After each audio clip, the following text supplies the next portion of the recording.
So before we do unattended sampling, I would like everybody to remember that you just need to go back into the 650 main menu, okay? When we're back in the 650 main menu, and we go into system setup here, we'll see that on the fourth line, it says power sonde, and it's checked. Well, what we're going to do is we're actually going to uncheck it. And what that does, it tells the 6920 that the power needs to come from the 6920 instead of the 650 display. So if I made that option there, well, some of you might be wondering, have I installed the batteries yet? I have not. So I'm going to remove the top of the cable that I had here. Really easy, it just unthread it all the way, pull lightly, take that off. Then I'm going to unthread this top portion here. It didn't look like you could take it off at first, but you can. That comes all the way off. You'll notice that we have an O-ring here, and another O-ring here. You want to make sure those are free of debris, dirt, or anything like that. Eventually down the line, when people are doing unattended sampling and they have to change the batteries out, I highly recommend that you guys do bring a paper towel with you or some type of rag where you can wipe this down. It's just good practice to do that to ensure that there's no leaks or possible leaks. So the alkaline batteries, we always provide you 8 of them with every rental. I'm going to take them out. On the 6920, I'm not really sure if you guys can quite see it, but there are positive and negative icons here, and they tell you exactly what direction to go. So I'm going to make sure they go in right. So this side has positive up. So make sure every battery is in the right position. 4 on one side, 4 on the other. Drop it down. Excellent. We look inside of here. I got no dirt or anything like that. It's been cleaned. I'm now going to press it down. Now this part is important because there are 2 O-rings. You must ensure that it's tight. Don't make sure it's tight. Water will get inside and it'll get into the alkaline compartments, and that's never a good thing. So after the batteries have been installed, we're then going to hook up our cable back. The reason we're doing that is because we still need to communicate with it. All we've done is just put a different power source in the 6920. All right, it's the same thing. Just make sure it's fully threaded down. Hopefully you guys can see that. I'm going to turn on the 650 display because at the very beginning I always said I always connect everything before I turn something on. I'm going to turn the display back on. Okay, so again, there's the 650 main menu. We are going to go into the sonde menu. Now, if I did this right, because of the power sonde is now unchecked, it should allow me to communicate. And it works. That's how I know the AA batteries are not only working, but now the power is coming right from the 6920. That's imperative and key to starting your unattended sampling. We usually get a lot of phone calls because that power sonde is not unchecked. So it's a little bit, hidden inside the system setup, but not too hard to find. So now we're going to do run. We only had 2 options. The first one was discrete sample. The second one is unattended sample. So we're going to select that guy. Wonderful. Now hopefully you guys can see the screen okay. For unattended sampling, at the very top, we have interval is set to 1 minute. I did mention that if you had set at 15 minutes, you could get 150,000 readings for 30 days or 30 to 40 days. So one of the cool things that we're going to be able to see here, if we change the interval to 1 minute, it's actually going to tell us how long it will last on the batteries. So first line with 1 minute, the start date. Because this is meant for unattended sampling, that means you're not going to be there. So in most cases, either the customer is going to start it right away, or they're going to start it, let's just say, Monday, 8 a.m. And these are the options that the 6920 can give you, so it makes it very versatile. So you could set it up before the weekend, put it down whole, leave it, and on Monday it's going to start data logging. So Because I want to show you just as an example, we are just going to do something on the spot. So what I will do is set the time for, right now I show 10:19 on my 650 display. So what we're actually going to do is give myself a little bit of time. So I'm going to go 10:22, enter. Now the duration of the days is always, it's always set for 90, but it can be literally as long as the battery life lasts for. Just to avoid any problems, I always make the duration much longer than the actual sampling. The reason for is you just won't never have any hiccups, and you're always going to stop the data logging process when you're done. So or just avoid any problems. So usually you keep it at 90 or more. So the file is the same thing. You would actually create a file name. So you could put it under your own name, or perhaps the site location of where you're at. So just as an example, I'm going to call it A and then B, C. Excellent. Okay, so with that being said, I press enter. Now I mentioned that battery volts with all those guys plugged in is 13.3 volts. At 1 minute intervals, it's going to last for 6 days and 26 seconds. But the memory will be good for 14.3 days. So it gives you a lot, but almost less than a week to change the batteries out.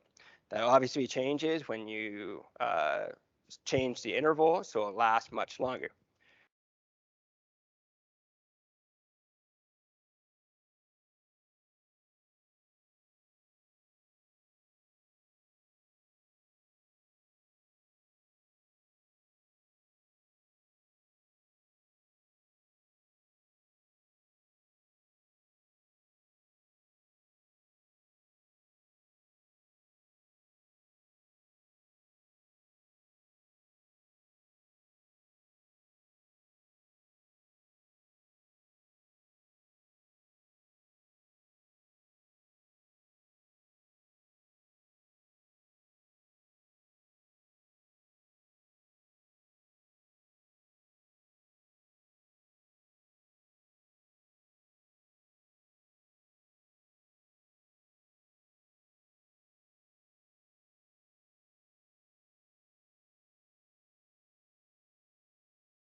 So I believe it has been a couple minutes here. I went over the calibration tips as far as the sensors go. So one of the things I want to explain is once we have programmed this guy and it's actually all ready to go, I want you guys to make sure that this SON cap is being utilized. What happens if you don't use this SON cap, this connection will actually get not only water in it, but slowly corrode, and you just won't be able to make a communication with it. So you just need to fasten it down on there. It has grooves as well. Just gotta find the right spot. There we go. Same thing. It also has an O-ring on the inside. You just want to go as finger tight as possible. You always want to make sure everything is sealed absolutely tight, just like so. This bail is meant to hold and support your rope. We do sell rope here and braided twine and more. If you guys ever need any, or you can use whatever you guys have in your job trailer, but just make sure it's fastened and supported. So I believe we have a few minutes of data, sorry. I'm ready to look at it. So I'm going to put my cable back onto the 6920 to achieve communication. Just got to find the groove again, push it down, thread it. Perfect. There we go. I have it hooked up to my 650 display. Again, I always make sure everything is off before I turn or plug everything in, and then I'd power it on. Okay, so I'm going to go into the SON menu. Now in the SON menu, it communicated. We know the batteries are still working inside the 6920. So where I'm going to go to, instead of going to run this time to see what's going on, I actually want to see my file. This file parameter will allow us to see all of our files that have been run on the 6920 SON. And we can, if we don't like it, we can delete it, we can view it, and more. So what I'm going to show you guys is how to get the data from the 6920 to my 650 display. Now, why are we doing that? We're doing that because in order to get it onto the computer, the data has to go from the SON to the 650 and then to the computer. This is actually like a great thing to do because you can keep the 6920 pretty much downhole the whole time you're sampling, except for when you have to pull your data. But then you can just take the 650 display back to your job trailer, your office, and then do the data removal from there. So when I go to directory, we'll notice ABC. So it looks like I was talking a little bit longer than I wanted to, but we have about 10 samples here. So what I want to do is I want to go back because I know I have my data there. I'm going to upload it because we're in the 6920 SON menu. We want to get the data from the SON to the 650 display. So I'm going to go upload. I'm going to pick ABC, enter. It's going to ask me from the dates I started to when I finished. Proceed. And then there are three options here. Please choose the PC 6000. This will allow the data to be easily transferred from not the SON to the 650 display, but then much more easier onto the actual software. And that way you'll get your Excel copy right away. So we'll enter. It's telling me bytes received. And it finished. So I'm going to go back once. Now I'm still in my SON menu, so I'm going to go back one more time. Now I'm on my 650 main menu, so that's at the top here. File, directory, or we can even view the file. ABC, enter. So there we go. We literally have our data. Oh, I apologize. We have our data, and if I move to the right, because we can see a arrow bar here. Oops. Go to the right, battery voltage, and more. So that's how easy it is to do long-term unattended sampling. The thing that makes it really nice and easy about this unit is just a couple button presses, so it's really not too hard. As far as it goes, when you actually have your data on your 650 display, then you'll always have it here. The nice thing is if you somehow run out of battery, it'll always be stored on the memory here. Just a piece of advice when you guys are asking for a 6920, please let us know if you are doing it for unattended or just discrete sampling. There are two types of 650 displays, one that has 1.5 megabytes of memory and the other one that has about 10 kilobytes. So a big difference.